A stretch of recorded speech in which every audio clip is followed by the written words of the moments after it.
Happening now in New York, an appeals court gives President Trump a win, tossing out his massive civil fraud penalty that could have cost Mr. Trump $500 million or even more.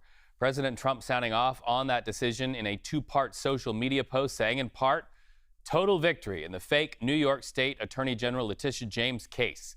I greatly respect, the president says, the fact that the court had the courage to throw out this unlawful and disgraceful decision that was hurting business all throughout New York State. Be very clear, the president is suggesting here that the entire thing's been tossed out. That is not the case. What has been tossed out by this appeals court decision is the current amount of money he would owe in the case, not the underlying charges and the fact that he was convicted, but the now more than $500 million he would have to pay to the state of New York for his crimes. Hey guys, Adam is Herwey. Picture this. You've spent 70 years constructing a myth so airtight, so carefully polished, that it has become indistinguishable from reality in the minds of millions. You are the billionaire. You are the king of debt. You are the man who looks into the camera and says, "I'm really rich," and people actually believe you. Your entire existence, your brand, your ego, your political career, all of it rests on one fragile foundation. The illusion that you are exactly who you say you are. For some brand new breaking news, MS Now has just learned that FBI Director Kash Patel may be out of a job in the coming months. 3 people with knowledge of the situation say President Trump and his top aides have grown tired of Patel and the unflattering headlines he's been generating recently, including using a government jet to visit his girlfriend and enlisting a SWAT team as her security detail.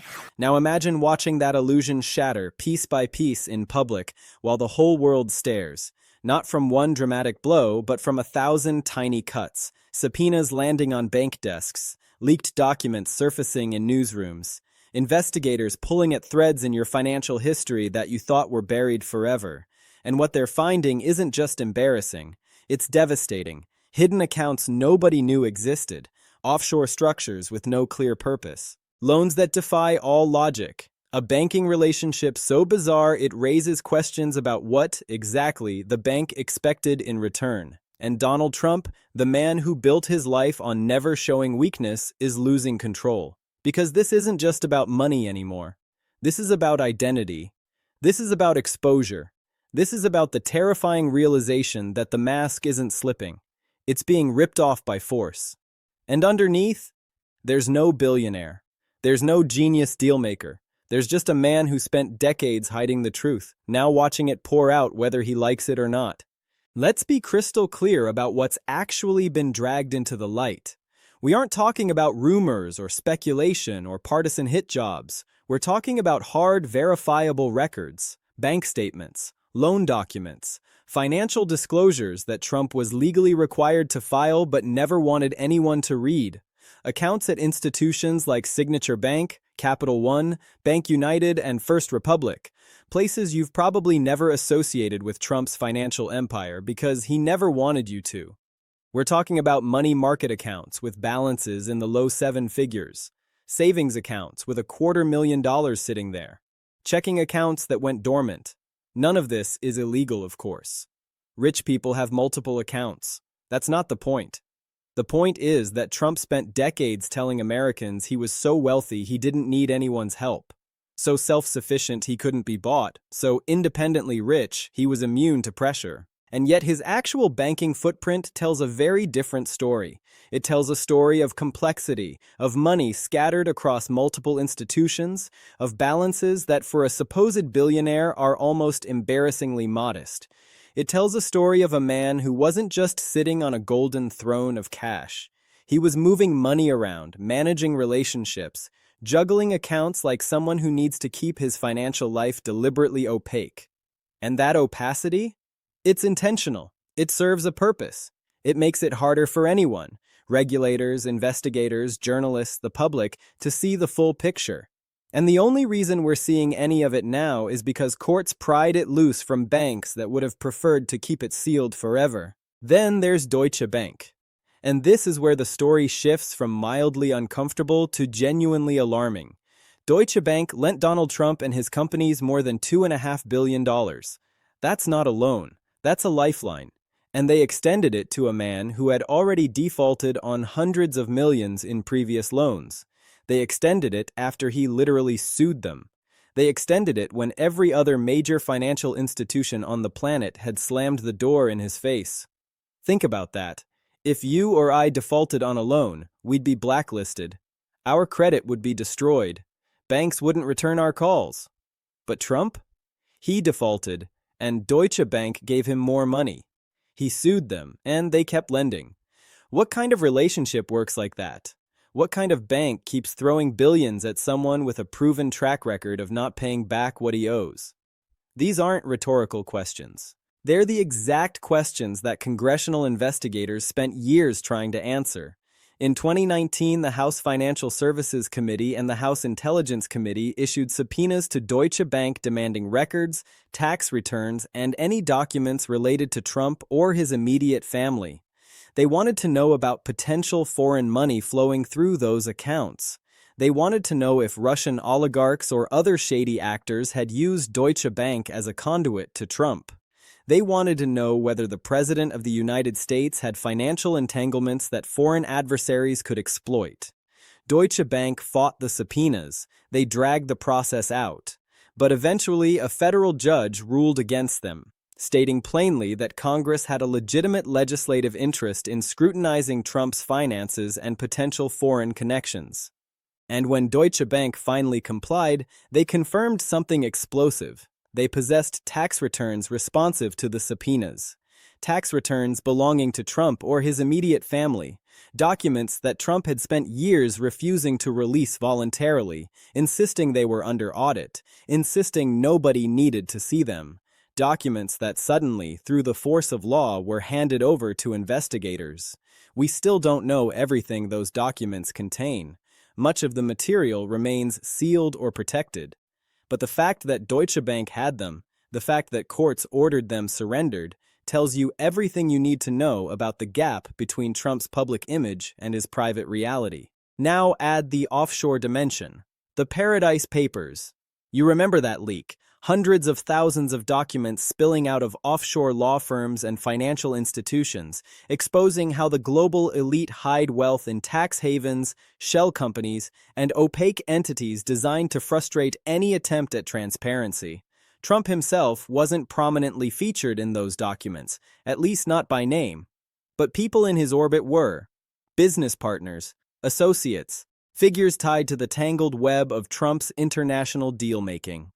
The International Consortium of Investigative Journalists described these offshore structures as piggy banks for the wealthiest 1%, places where money can be stashed, moved, and obscured from tax authorities, regulators, and anyone else asking uncomfortable questions. And while we don't have a smoking gun proving Trump personally held such accounts, the fact that his business network overlapped so heavily with this ecosystem is deeply troubling. It suggests he operates in that world. It suggests his financial affairs are structured in ways designed to avoid scrutiny. It suggests that what we've seen so far is only a fragment of a much larger, much more complex picture.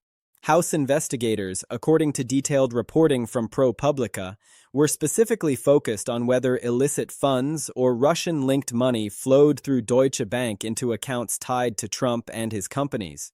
They wanted to know if foreign financial ties could give adversaries leverage over a sitting president. And that concern isn't theoretical. It's not partisan alarmism. It's a basic national security question. If the President of the United States owes money to foreign entities, if he has undisclosed accounts linked to foreign banks, if he has business partners with connections to hostile governments, that's a vulnerability. It's a pressure point. It's a way for adversaries to influence American policy without ever picking up a phone. Intelligence experts warned about this for years. Ethics officials raised red flags. But Trump fought transparency at every turn. He refused to release his tax returns. He sued to block subpoenas. He claimed executive privilege over personal financial documents. He did absolutely everything in his power to keep his finances in the shadows. And now we know why. Because the truth, slowly emerging through court orders and congressional inquiries and investigative journalism, is not the clean, triumphant narrative of a self-made billionaire. It's messy. It's complicated. It's a story of defaults and special favors and offshore structures and relationships with a scandal-plagued foreign bank that kept lending him money for reasons that still aren't fully understood. And here's the thing about patterns. Once you see them, you can't unsee them. The pattern here is secrecy, complexity, a deliberate effort to keep the public in the dark about basic facts regarding a man who sought the highest office in the land. It's not about whether having multiple bank accounts is illegal. It's about why a man who claims to be worth billions needs to spread relatively modest sums across so many different institutions.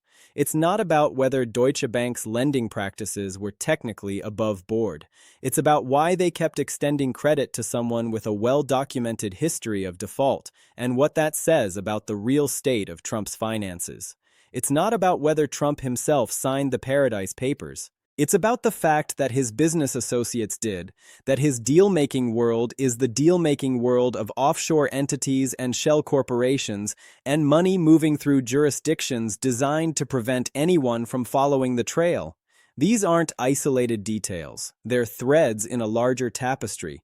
And as more threads are pulled, the picture becomes clearer.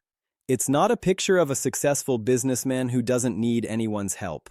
It's a picture of a man who has spent decades constructing an elaborate financial facade, propped up by one unusually accommodating bank, spread across multiple accounts, entangled with offshore structures, and shielded from public view by armies of lawyers and non-disclosure agreements and lawsuits designed to bury uncomfortable information. Now watch how Trump responds. He doesn't defend his finances on the merits. He can't. There's no innocent explanation for why he defaulted on hundreds of millions and still got new loans. There's no innocent explanation for why he fought so hard to keep his tax returns hidden.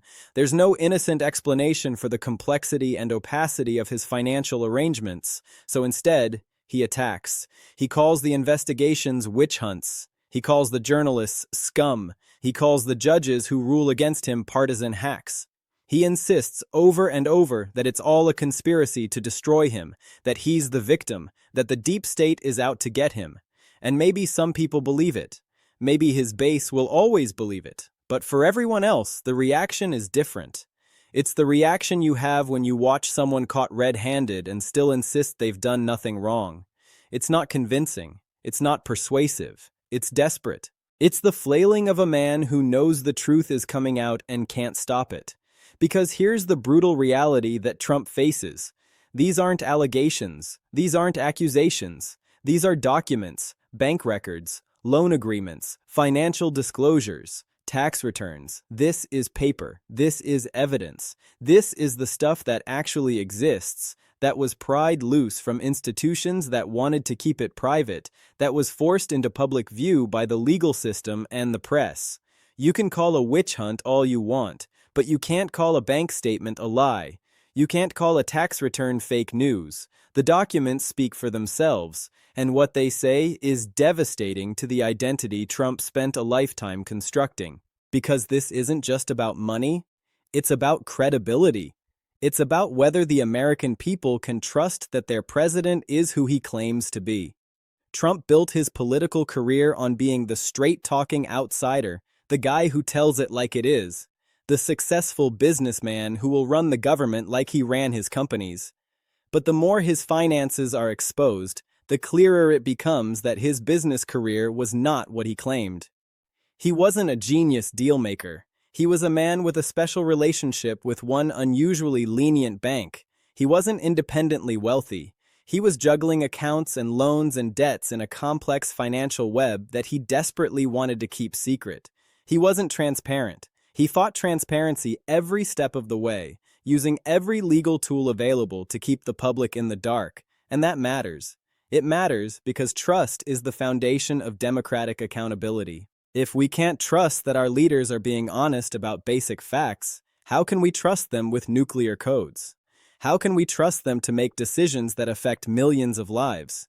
How can we trust anything they say? Trump's meltdown isn't just the tantrum of a man facing embarrassment. It's the collapse of an entire identity, painstakingly constructed over decades, now crumbling under the weight of evidence he can't suppress. And here's what keeps investigators and journalists up at night. What we've seen so far is almost certainly not the full story. There are sealed documents we haven't read. There are records that haven't been pried loose. There are accounts and relationships and transactions that remain hidden, waiting for the right subpoena or the right leak or the right court order to force them into the open. Courts are enforcing fraud judgments against Trump right now. Banks are being compelled to disclose more information about his assets and cash flow. Journalists are still combing through the mountains of documents that have already been released, looking for connections that others missed.